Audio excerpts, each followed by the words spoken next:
Good day everyone, and welcome to the Jade Stoa Extreme, where we'll be quelling the primal rage of Byakko of the Four Lords in his empowered incarnation. Similar to the other primals, Byakko's mechanics are best explained separately, as many of them will repeat throughout the different phases under different circumstances. In addition, placing down 3 waymarks in an equidistant triangle around the arena will greatly assist with positioning for many of Byakko's mechanics, and is highly encouraged. Upon engaging Byakko, healers should first be wary of Storm Pulse, a party-wide attack that deals moderate damage and will occur multiple times in succession later on in the fight. In the meantime, the main tank should keep an eye out for Heavenly Strike, a hard-hitting tank buster that must be mitigated accordingly, and kept away from the other players.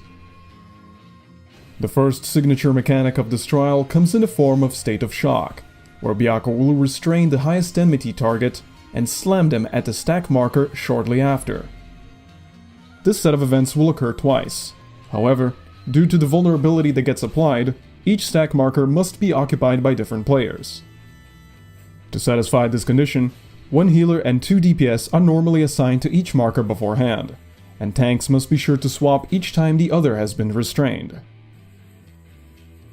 The second signature ability of Byakko comes in the form of Unrelenting Anguish, a bullet hell mechanic where players will be tasked with avoiding slow-moving projectiles. At the same time, 3 players, a tank, a healer, and a DPS, will be marked with Ominous Wind, a volatile red barrier that will explode should they come in contact with one another. To avoid collapsing together, these marked players should gravitate towards their respective waymark as this mechanic begins, normally A for tanks, B for healers, and C for DPS. After a moderate delay, Byakko will summon his companion Hoktae, who should be picked up by the off-tank, faced away from the party, and focused down as quickly as possible. At the same time, 2 players, a healer and a DPS, will be marked and begin dropping void puddles after a short delay. As before, these players should gravitate toward their respective waymarks to keep the center of the arena clear. Upon nearing half health, Hoktae will launch to the skies, creating a proximity damage marker on the off-tank, who should remain distant from the other players. Meanwhile, the rest of the party should collapse inside the safe zone created by Byakko's distant clap, and be ready to avoid Hoktae's wide attack that follows shortly after. Upon returning, Hoktae will take the center stage to begin casting the Roar of Thunder, a DPS check that deals damage based on how much health he has left once the cast ends. At the same time, several energy orbs will spawn around the arena that should be collected by the party, a task normally assigned to healers, before they reach Hoktae. Once the cast completes, Byakko will unleash his primal fury on the party, leading us into the next phase. Behold! Fury given full!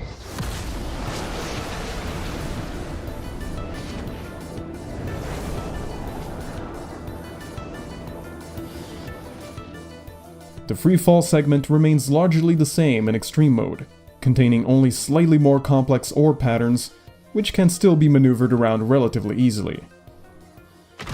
Upon landing, however, proper mitigation will be required to withstand Byakko's ultimate attack, as the party rallies to enter the final phase of the trial. To ashes with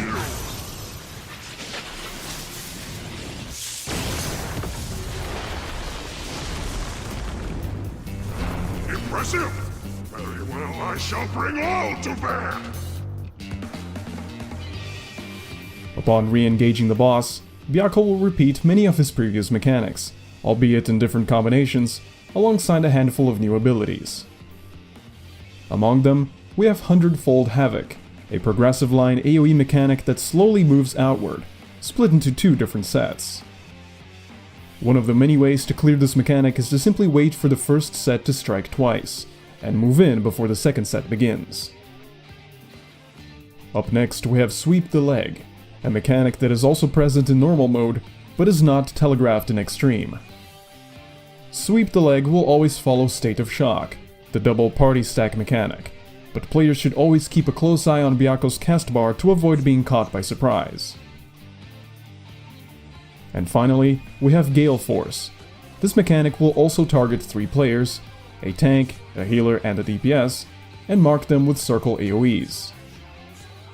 These players must quickly travel to their respective waymarks, as each gale force will create a growing tempest that, if overlapped with another, will explode and deal significant damage to the party. Lastly, it's important to mention that Byakko will summon Hakte a second time during this phase. In addition to the same puddle markers, Hakte should still be picked up by the off-tank and faced away from the other players.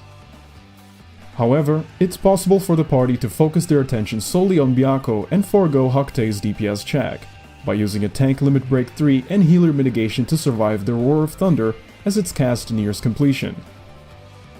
Keep in mind that, while this strategy is largely favored in party finder groups, it also relies on few to no duplicate jobs to guarantee a full limit break bar. Without it, Hakte should be dealt with the same way he was in the first phase. At this point, you have seen all the mechanics this trial has to offer, with Byakko repeating his previous mechanics until the party quells his primal rage.